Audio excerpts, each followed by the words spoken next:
Hey, this is Glover Teixeira, UFC light heavyweight champion. Hi, I'm Robbie Lawler. What's up, fight family? This is your favorite MMA coach, Thiago Alves, the Pitbull. Hey, what's up, guys? I'm Pedro Munoz. Mike Brown. Guys, I am Alexei Olenek, and welcome. And welcome. And welcome. And welcome. And this is We Want Picks. And you're watching We Want Picks. To We Want Picks. We want picks. To We Want Picks. To We Want Picks. Hi everybody from American Top Picks.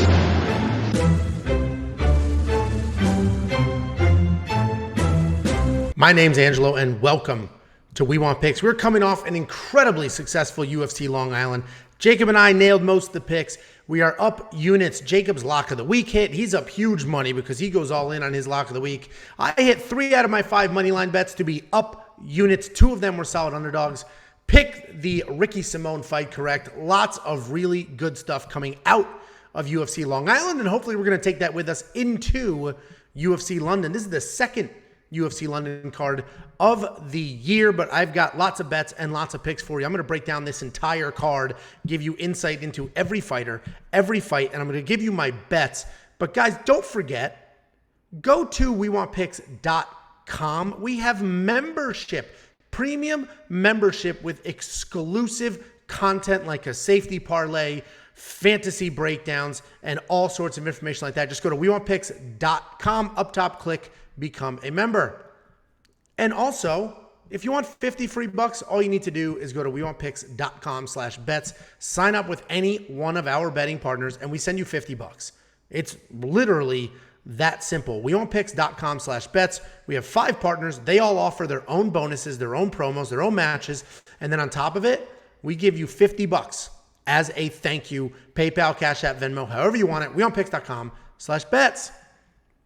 And there are rumors of a Ludovic Klein fight finding its way into the UFC London card. If that happens, I will break it down and put that on our WWP Clips channel. Check the description for that. That's where we put all the individual fight breakdowns. But for now, that fight is not official. So we're going to move on to Claudio Silva versus Nicolas Dalby, opening up the UFC London fight card. Nicolas Dalby is 19-4 overall, 2-1-2 in his last 5. But the reality is he's more like 2-3 in his last 5 because both of the circumstances around those no contests were a little iffy. Claudio Silva, 14-3 overall, 3-2 in his last 5, coming back after a year away and looking to break a 2-fight skid. Nicolas Dalby is a karate-style striker who stays mobile and switches stances. He has a good amount of power, but he can be hittable himself, and he does have a negative striking differential. He averages more than 1 takedown per fight, but he does have a very low 29% takedown accuracy. So the gist of the breakdown here is Nicolas Dalby's a solid striker with power, but he gets hit and he cannot wrestle his way out of trouble if he's on the wrong side of some exchanges. Claudio Silva is a very good grappler who throws heavy punches to charge forward and set up takedowns. Because he throws heavy, and it's really just there to set up the takedowns. He has power, but he's not very technical, and he is also suffering from the negative striking differential. While Claudio can be relentless with his grappling, he sometimes gets sloppy looking for it, and when he can't impose that wrestling will, he does not have a backup plan, and he does have cardio issues. And this is a tough fight to pick because, frankly, these guys are a little older, haven't fought in almost a year, and have very different styles. Dalby should be the better striker and has real power, but he's hittable. Silva has that relentless grappling pressure, but he gasses and only has a 25% takedown accuracy. So I got to go Dalby here because even though he is hittable, he's very tough, and unlike other opponents who out-grappled him, like Tim Means, Peter Sabata, Claudio will gas and keep Dalby live this entire fight. So I like Nicolas Dalby to win this fight, but we're opening up this card with a tough pick, 2 guys with long layoffs. Then we got Mandy Bohm taking on Victoria Leonardo. Mandy Bohm is 7-1 overall, 4-1 in her last 5, and she's looking for her first UFC win. Victoria Leonardo, 8-4 overall, 2-3 in her last 5, and riding a 2-fight losing streak. Mandy Bohm is coming off a loss in her UFC debut, which is pretty one-sided striking match. She was knocked down twice and almost had her strikes tripled. But despite what happened in that fight, Mandy's pretty good everywhere. I wouldn't say she's great anywhere, but her striking's solid and so is her grappling. But she only has 8 fights, and 7 of them were on the regional level. So it's always hard to gauge someone's abilities when you haven't seen them compete against top or even mid-tier UFC talent. Victoria Leonardo is definitely the veteran in this matchup. She likes to come forward with lots of pressure. She wants to get it to the ground and will do it with body locks. Her BJJ is decent, but it's not amazing, but it will make up for skill gaps with pressure and persistence. She's coming off 2 losses in a row to UFC debuts, but those were to Melissa Gatto and Manon Fiorot, who have been incredibly dangerous prospects as of late. This is another tricky fight because Mandy's a talented fighter, but inexperienced. And while Victoria only has 1 win in the UFC, she has definitely fought the higher level of competition. And in order for Victoria to win, I think she needs to get it to the ground, but can she, right? Mandy has defended all 4 of Ariane Lipski's takedown attempts in that last fight, but frankly, Lipski has terrible takedowns. So my head and my gut are split here. My head is saying Mandy is the overall more talented fighter, but my gut is saying Leonardo because of her pressure. And a lot of people will say, oh, she's on a 2-fight skid, and just completely ignore the fact that those were quality losses to good opponents. So I'm going to go with my head here. I'm going to grab the overall more talented fighter in Mandy, but this is a no-bet situation. We have 13 fights, potentially 14 fights on this card, so there's no reason to spend money on this one. Mandy Bohm's the pick. Save your money. Keep it in your pockets. I got a couple more bets for you in some of these other fights.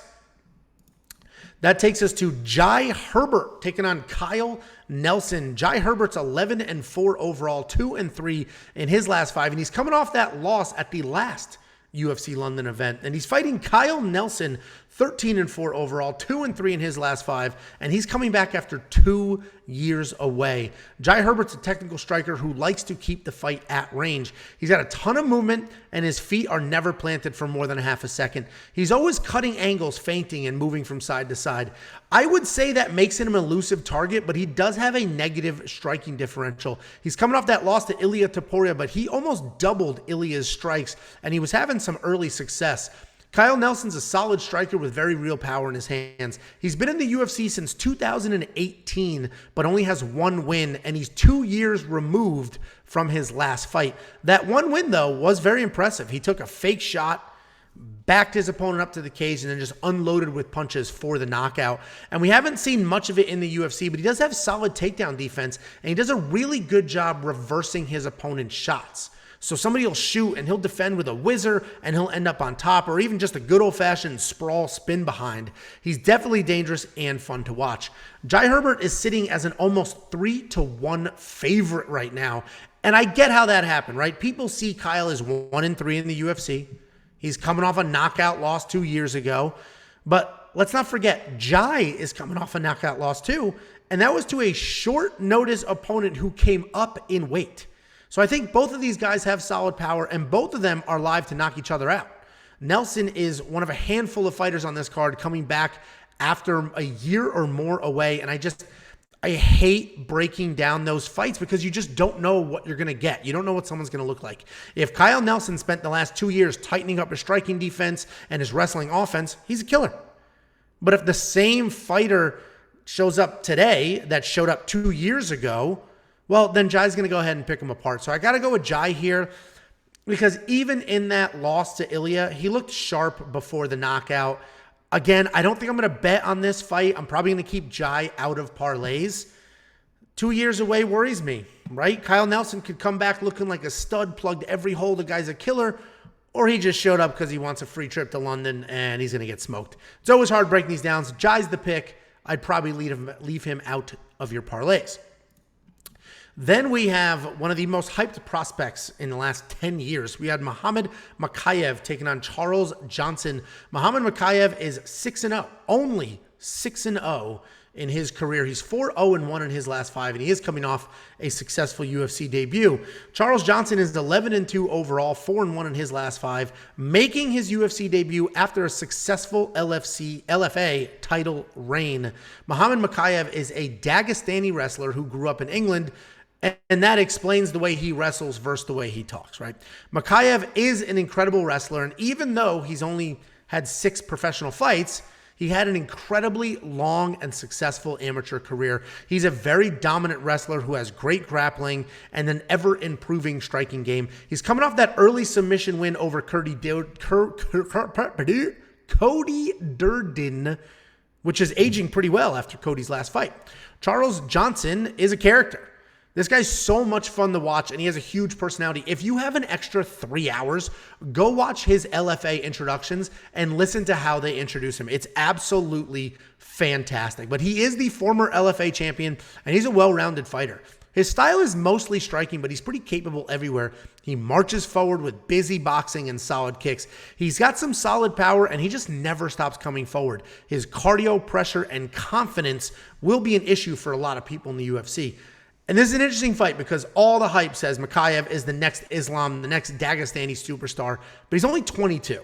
He's getting a UFC newcomer and on the surface, it looks like the UFC is just going to keep setting him up for success, but Charles Johnson is very dangerous. I think this fight could be a lot of fun. Charles Johnson will definitely get taken down in this fight, but he's got solid submission defense, a good get-up game, but more importantly, no fear. He's not afraid to get taken down. So he's not going to be afraid to throw kicks. He's not going to be afraid to come forward because he doesn't care if he gets taken down. He's so confident in his defense and his get-up game. And why that's important is because he may let his hands and feet go and can do some real damage there. So he's going to stand there, throw hard, and he's going to work for that finish. Unfortunately, I don't think he's going to get that finish. I do think Mokaev wins here because the wrestling will likely be too much. But I really like this fight, and I want to see both of these guys do well in the UFC. Mokaev's numbers are insane right now. Betting-wise, maybe you want to throw him into some parlays. I haven't done that yet. I might look to do that, but he's probably going to win with that dominant wrestling, but do not sleep on Charles Johnson. Then we have Makwan Amirkhani taking on Jonathan JSP Pearce. I hate that JSP nickname, by the way. But anyway, Makwan Amirkhani is 17-7 overall, 2-3 in his last 5, and he's coming off an early submission win to break a 3-fight skid. Jonathan Pearce is 12-4 overall, 4-1 in his last 5, and he's riding a 3-fight win streak. Makwan Amirkhani is a stud wrestler who averages more than 4 takedowns per fight. Even in his last 3 losses, which were to Lerone Murphy, Kamuela Kirk, and Edson Barboza, he had a combined 13 takedowns. That's in losses. 13 takedowns in those losses. He's typically a durable guy with decent striking and okay cardio. He's definitely closer to a first-round fighter than a three-round fighter, but he can push a pace when he needs to. So he doesn't completely gas and fold, but he definitely slows down as the fight goes on. He broke a recent losing skid with a fantastic anaconda choke. Boy, my tongue it must be swollen. I'm a mess today. Anaconda choke in less than 1 minute against fellow wrestler Mike Grundy.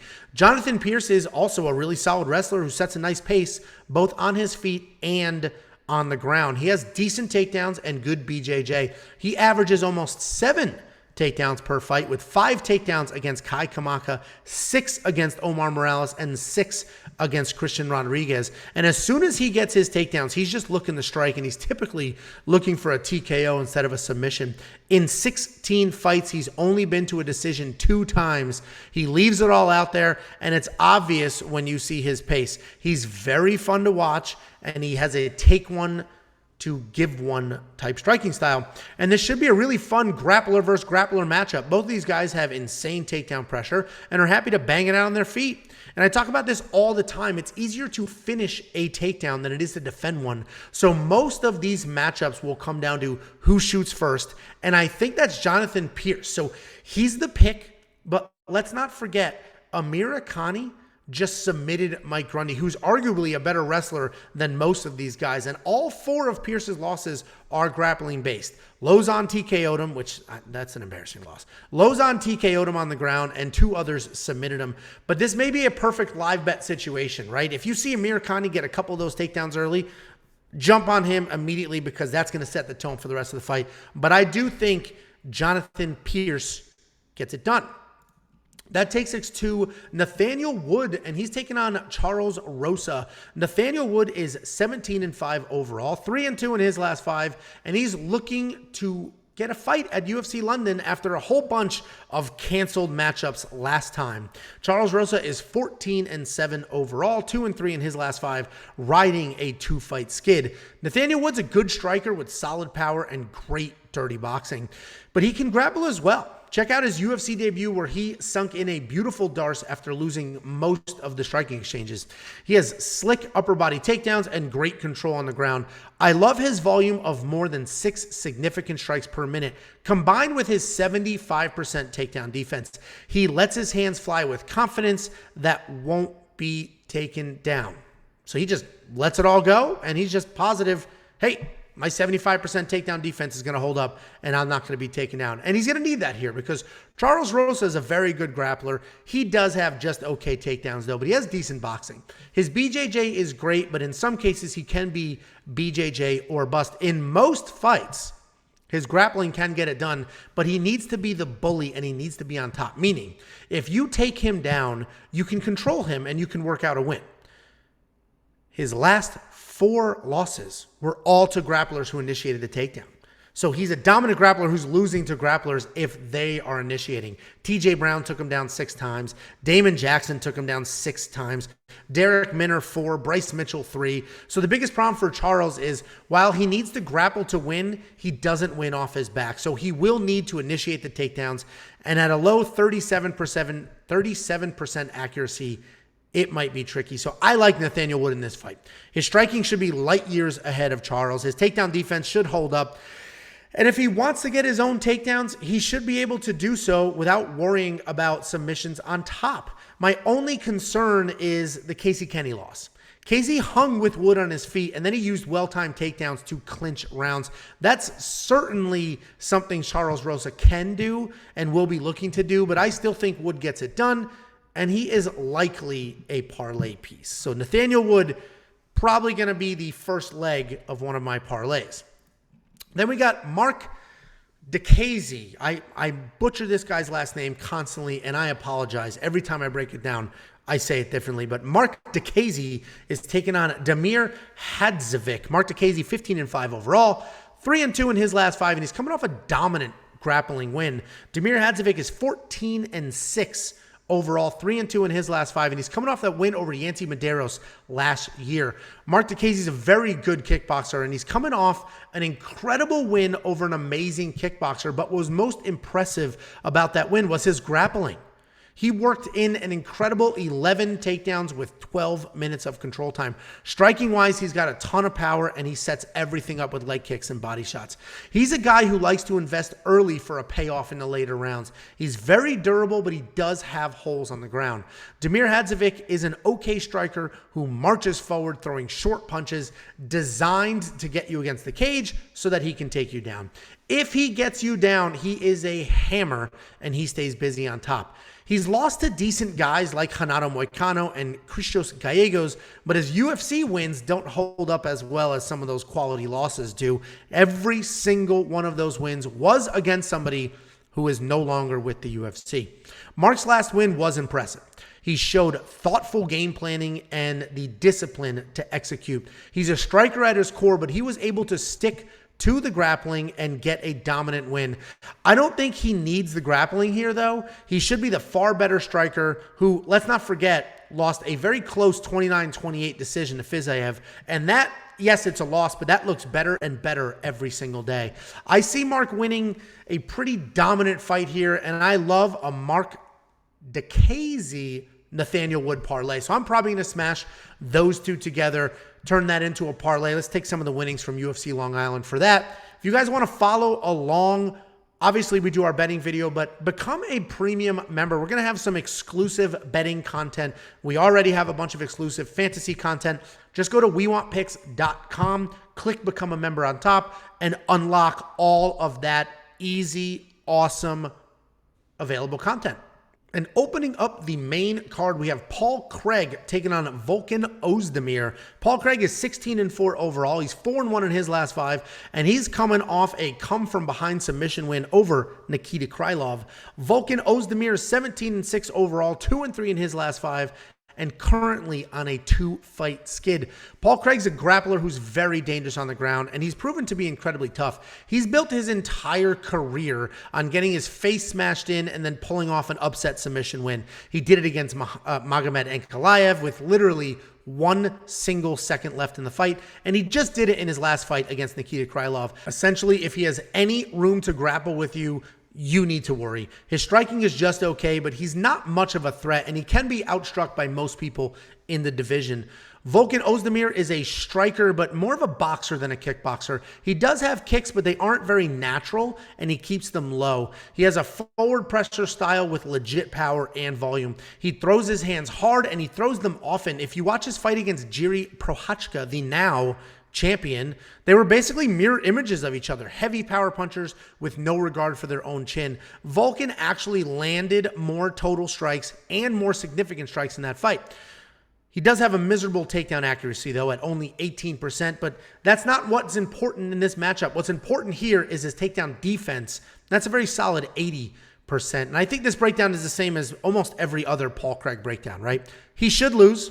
He won't be the better striker, but if he gets it to the ground, he's going to be insanely dangerous. The difference between this fight and his last fight, however, is Volkan has literally zero desire to grapple. He will not be initiating any takedowns, and he will be able to defend any that come his way. So the pick's going to be Volkan. Betting-wise, though, I think this is a solid Paul Craig to win inside the distance, decision, no action. I cashed that on Paul Craig's last fight. So basically what that means is, if Paul Craig pulls off another incredible submission win, I'm going to get paid. If he loses a decision, no worries, I get a refund.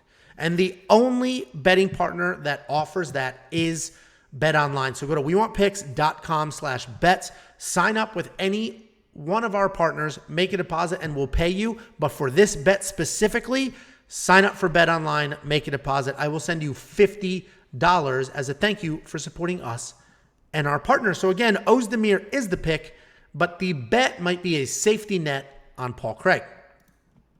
Then we've got Molly McCann taking on Hannah Goldy. Molly McCann is 12-4 overall, 3-2 in her last 5, coming off an incredible win at the last UFC London. Hannah Goldy is 6-2 overall, 3-2 in her last 5, coming off an armbar win over Emily Whitmire, where she was actually taken down twice. Didn't get any of her own takedowns, taken down twice, still won by armbar. Molly McCann is a fun and aggressive striker. And I say striker, but she's more of a boxer. She doesn't really kick much, but she likes to fight dirty in the pocket and just pressure forward. She doesn't have much power, but she is coming off that incredible spinning back elbow win over Luana Carolina at that last UFC London card. But she has nice takedowns as well. They're well timed to secure the rounds, and she uses them exactly for that. Later in the round, she'll shoot those takedowns to try to lock it in. She is a decision fighter for the most part, but she's technically sound and has plenty of cardio to push a pace. Hannah Goldy's coming off her first official UFC win back in September with an early armbar over Emily Whitmire. Physically, she's short, jacked, and strong as hell, but she doesn't fight very physically, right? She's not grinding you against the cage and using that strength to rip you to the ground. Constantly coming forward, though, and she has a ton of volume. It's fantastic to watch her work. Literally just coming forward, strike, keeping a high energy pace. She's jacked, but has no real power in those strikes. And she's essentially the Energizer Bunny, and she's Energizer Bunnying her way through these fights with that cardio and with that pace. These odds are surprising to me, right? The books have Molly as almost a 4-1 favorite. I get it, right? She's tough. She's talented. She's coming off a KO win, but she's not a KO fighter. Let's just keep that in mind. Don't look at that last win and assume she's just some heavy-handed slugger.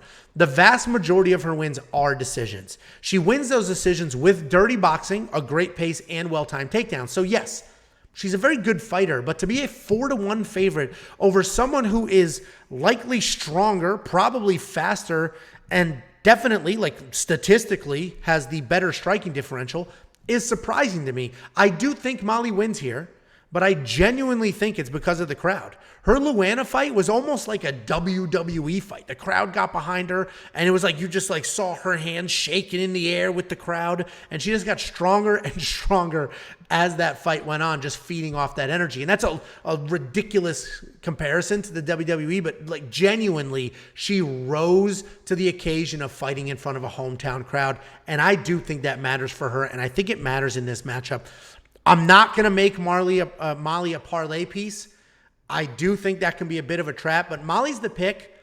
But the bet I might do here is a plus 3.5 because she's not a finisher. And plus 3.5 is essentially buying a single round on the judge's scorecard. So if Hannah Goldy can win one round on her own in the fight in real life, I bought a second round and then my bet will cash. The only way I lose that bet is if Molly McCann stops Hannah, which is unlikely, or wins a clear 30-27. A 29-28 win for Molly or any type of win for Hannah, and I would cash. Those odds haven't dropped yet, but as soon as those drop, I'm going to take a look. And if it's anywhere under, I don't know, let's say minus 180, I'm probably going to jump on that. And again, the only place you're going to get that buy around on the judge's scorecard bet is if you go to wewantpicks.com/bets. We have 5 partners. The one partner that offers it is BetOnline. They're the only sportsbook on planet Earth that lets you do that. So jump in, sign up, make a deposit. I will send you $50 as a thank you. That's at wewantpicks.com/bets, and BetOnline is the one partner that offers that. That takes us to Nikita Krylov, and he's taking on Alexander Gustafsson. Nikita Krylov is 27-9 overall, and he is coming off that loss to Paul Craig at the last UFC London. Alexander Gustafsson is 18-7 overall, and he's coming back after 2 years away and a 3-fight losing skid. Nikita Krylov, pretty well-rounded guy with very good wrestling and striking. He has nice forward pressure, and he mixes in punches and kicks really well. You can really see how he puts it all together. If you go back and watch his head kick knockout of Ed Herman, right? He started a boxing exchange and he ended it at close range with a head kick that put him out. And he did all of that while pressuring forward. So he's a pretty talented guy when he puts all those tools together. And he isn't just a striker, though. He's got solid takedowns and he averages more than one per fight. You can question his fight IQ, though, right? He's coming off that loss to Paul Craig. He tripled Paul Craig's strikes, but still decided to grapple, and he ended up getting himself submitted. Alexander Gustafsson is coming back after 2 years away and a 3-fight losing skid. But don't let that recent record fool you, right? He's very good. His last loss was a fight at heavyweight, which I don't know why he fought at heavyweight. But before that, he had lost to John Jones, and there's just quality losses in the mix. If you remember, if you go back to that John Jones fight, the first one, many people think he actually won that fight. So this guy at one point in time could have been the best light heavyweight on the planet. Style-wise, he's a striker with solid accuracy, solid power, and fantastic takedown defense. Alexander Gustafsson in his prime was top 5 in the world, but at 35 years old and 2 years away, is he still that same fighter? Or are we going to have a Herbert Burns situation on our hands 2 years away, coming back and just, I mean, that was one of the most embarrassing. I've never seen anything like that. Anyway, that's UFC Long Island. We're putting that behind us. And I picked Herbert to lose, so it doesn't matter to me. But that was embarrassing to watch. But it did get me thinking, is Alexander Gustafsson going to look like that after 2 years away? Does he still want this? But it's still a really tough fight to pick. These 2-1 odds favoring Krylov are very surprising to me. Like, sure, Gustafsson is 2 years removed from his last fight, 5 years removed from his last win. But he's good. And frankly, Krylov is just okay, right? He's very talented, but he doesn't always put all those pieces together. Nikita Krylov's well-rounded. He's tough, but he probably is never going to be as good as Alexander Gustafsson was. So listen, can Nikita Krylov win this fight? Yes, and he probably does, but I'm not going to bet on it. The reason I'm going to go with Nikita to win, though, here is his chin.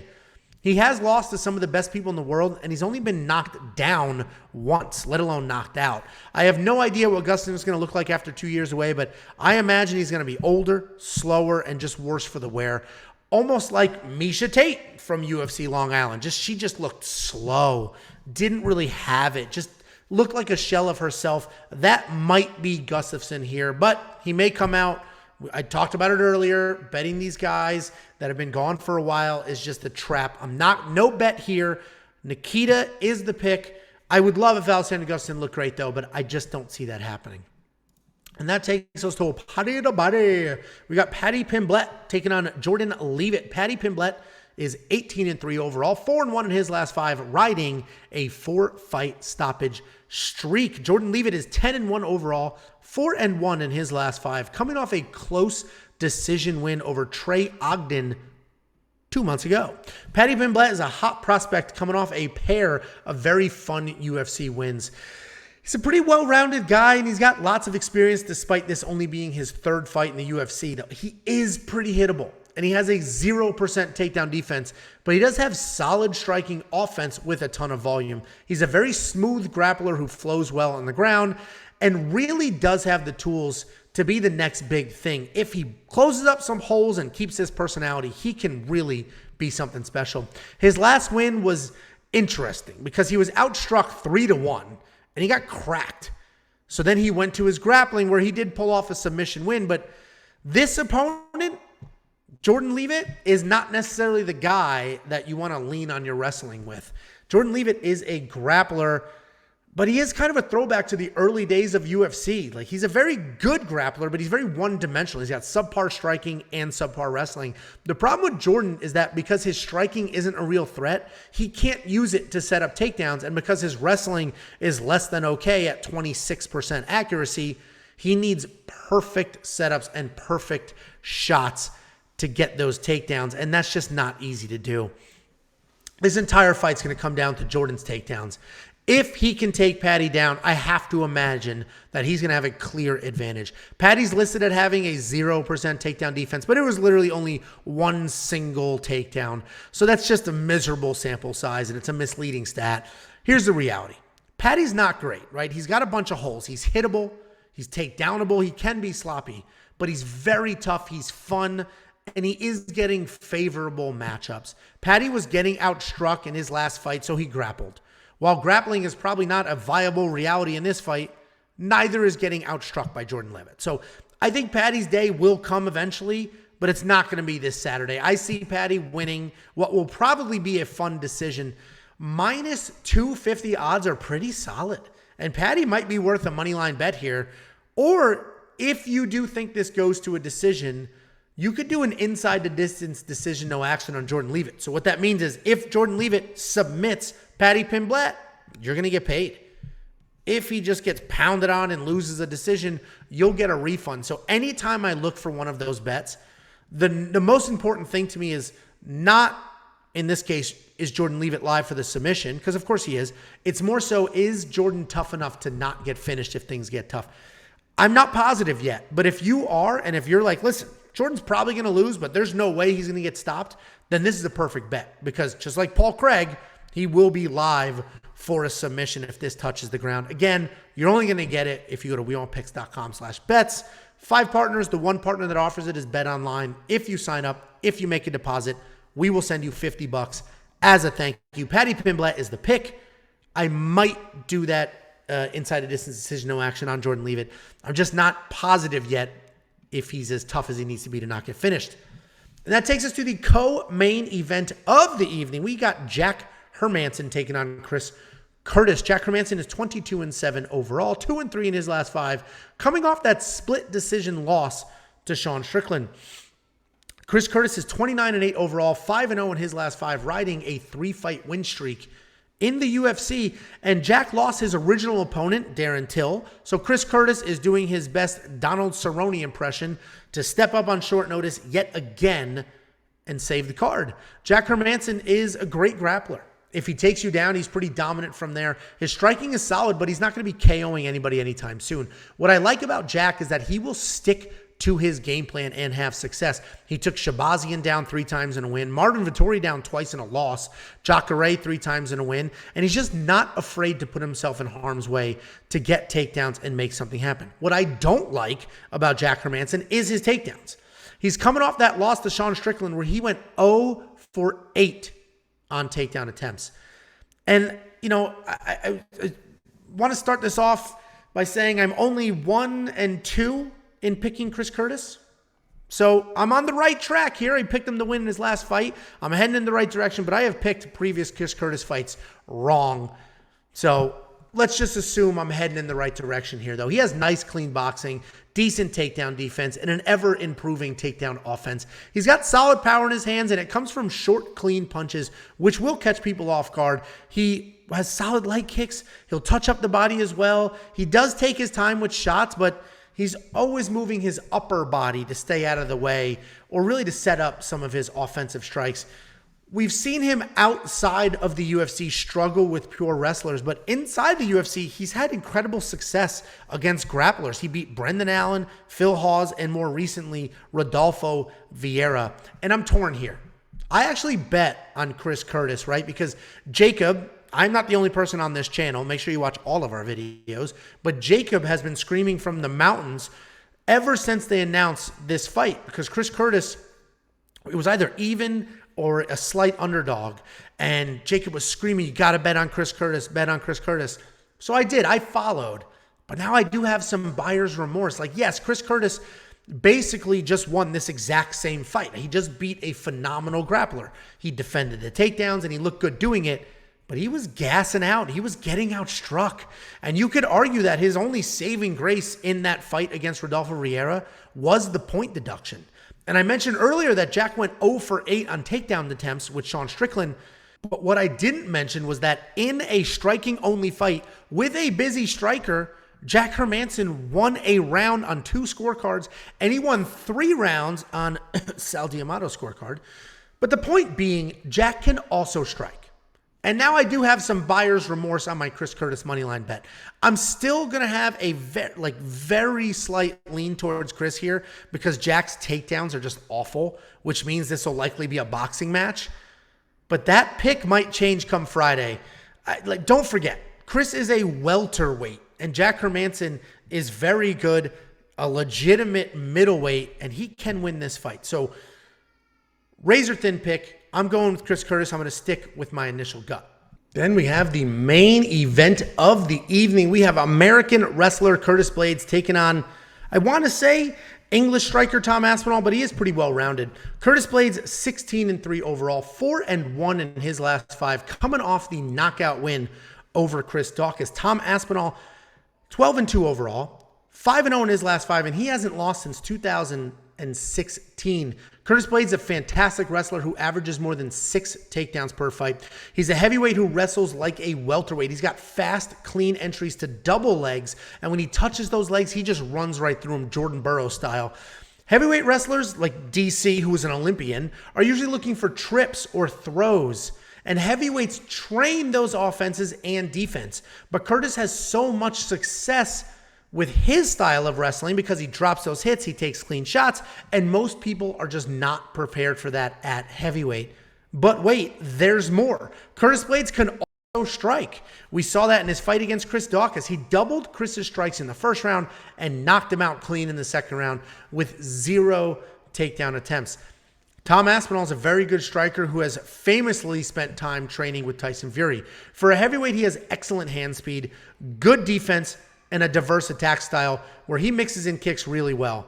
But he isn't just a striker. He also has a 100% takedown accuracy, 100% takedown defense, and he just took down Alexander Volkov twice before submitting him. But wait, there's more.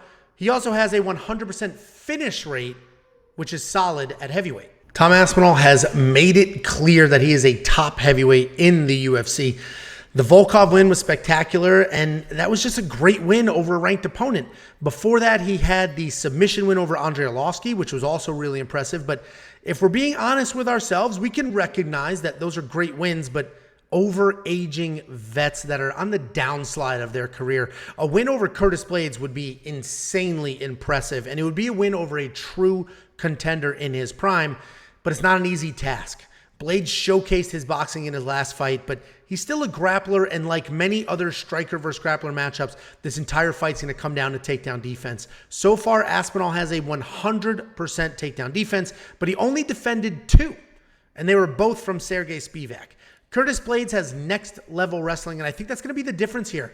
He took Volkov down 14 times, Shamil 7, Overeem 4 times, Marc Hunt 10 times, Alexei Oleinik 4 times, and that's just a mixed bag of phenomenal grapplers and phenomenal strikers.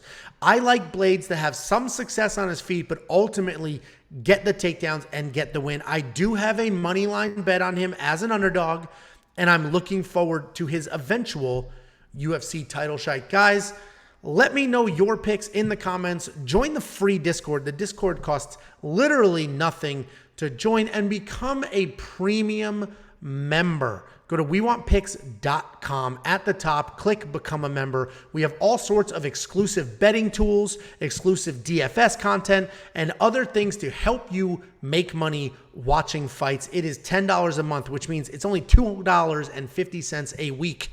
$2.50 a fight card, and I promise you, you will make more than $2.50 a week following the bets and using the tools. We just cashed on UFC Long Island, so support us, support the channel, and support your wallet.